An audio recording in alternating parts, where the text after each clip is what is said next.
गव्य पदार्थ का प्रयोग यदि भोज्य पदार्थों में न हो तो शास्त्रों में लिखा है कि उस अन्न पर प्रेतों का अधिकार हो जाता है। इसलिए घृत को हमारे यहाँ संतों में अन्न शुद्धि कहा जाता है। क्या कहा जाता है? अन्न शुद्धि।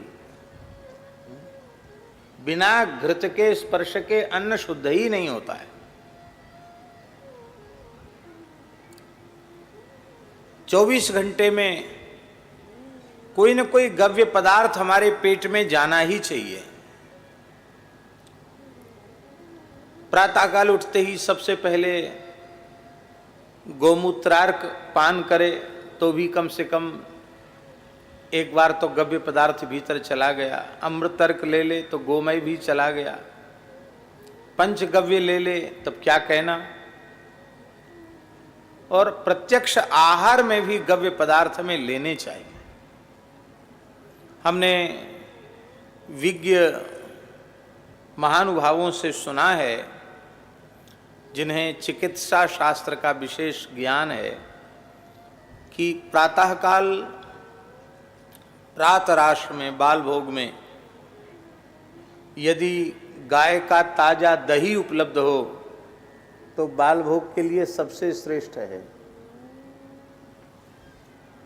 आमाशय में, आंतों में जितने भी विपरीत कीट हैं उनको वो समाप्त करके रोग प्रतिरोधक क्षमता को बढ़ा देती है। कैंसर जैसे भयंकर कीटाणुओं को भी नष्ट कर देती है। अभी हमारे वृंदावन में ब्रज विकास परिषद जो उत्तर प्रदेश सरकार ने बनाई है, उसके अध्यक्ष तो श्री योगी जी हैं, उपाध्यक्ष श्री शैलजा कांची मिश्र हैं, IAS अधिकारी हैं, श्री देवराहा बाबा के शिष्य हैं। तो उन्होंने बताई, कई घटनाएं सुनाई कि असाध्य कैंसर, उससे पीड़ित बाबा के ही भक्त थे, श्री देवराहा बाबा के पास आए, रोने लगे, महाराज इनको कैंसर हो गया, डॉक्टर कहते आखिरी स्टेज है, क्या करें, तो मरना ही होगा। बाबा ने कहा, देशी गाय का, भारतीय गाय का ताजा दही, उसमें 35 तुलसी दल और काली मिर्च पीस करके उसमें मिलाओ और उसमें थोड़ा सा जल छोड़कर उसके तक्कर बना करके उसी को पिलाओ। ऐसा करके कितने लोगों को स्वस्थ कर दिया। कितना सरल है। केवल घर में देशी गाय होनी चाहिए। तो ताजा दही कैंसर जैसे कीटाणुओं को भी नष्ट करता है। तुलसी दल छोड़ के यदि ले ले, तुलसी दल के साथ चबा करके ले ले, तो कैंसर जैसे कीटाणु भी नष्ट हो जाते हैं। बाल भोग में दही, मध्याह्न के राजभोग में घृत,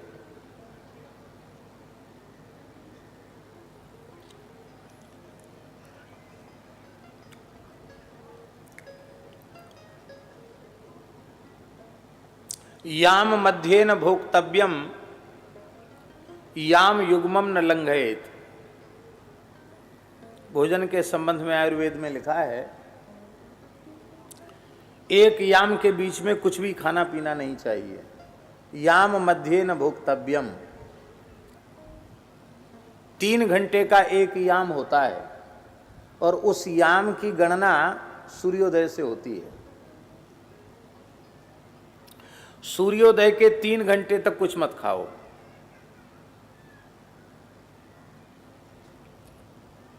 याम युग्मम न लंघयेत, और 2 याम बीतना नहीं चाहिए, लंघन नहीं।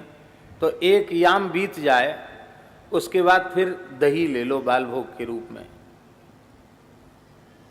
और फिर 12 बजने के पहले पहले प्रसाद पालो, मध्याह्न प्रसाद, क्योंकि 12 बजे के बाद खाओगे तो याम युग्म का लंघन हो जाएगा, 2 याम का लंघन हो जाएगा। 2 याम का लंघन नहीं करना।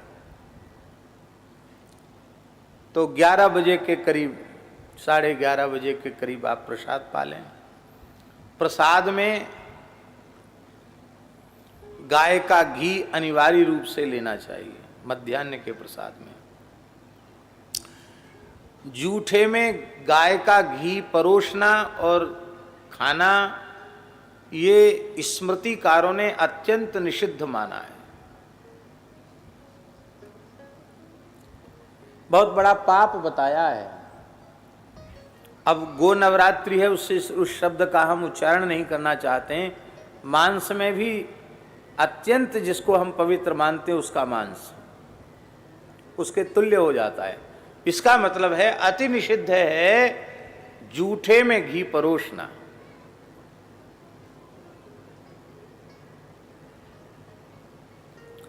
अब मान लो इच्छा ही है कि नहीं घी दें हम, तो उसकी पद्धति ये है कि भात में दाल में घी मिला दो फिर परोस दो। सीधे जूठे में घी परोसना निषिद्ध है।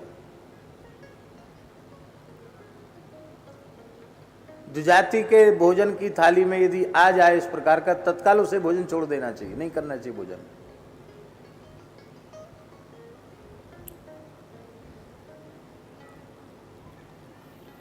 घी का इतना आदर किया गया है, इसलिए भोजन के आरंभ में ही घी के परिवेषण की बात कही गई, घी को परोसना। अपनी शक्ति के अनुसार घी जरूर पाना चाहिए। उत्तम पक्ष तो यह है कि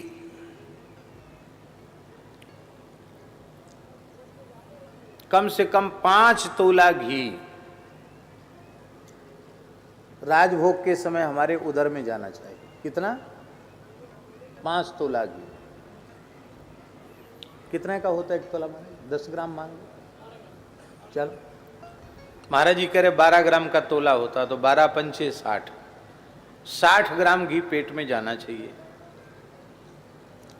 अब तो 60 ग्राम घी जाए तो लोग कहेंगे हमारा पेट बिगड़ गया, पेट खराब हो गया।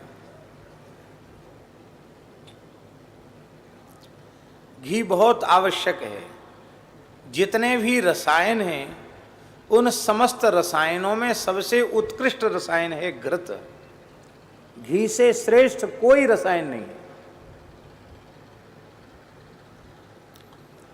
और मध्याह्न के भोजन में भोजन कर लेने के पश्चात भोजनांते पिबेत तक्रम, भोजन के बाद जल मत पियो, तक्र पियो।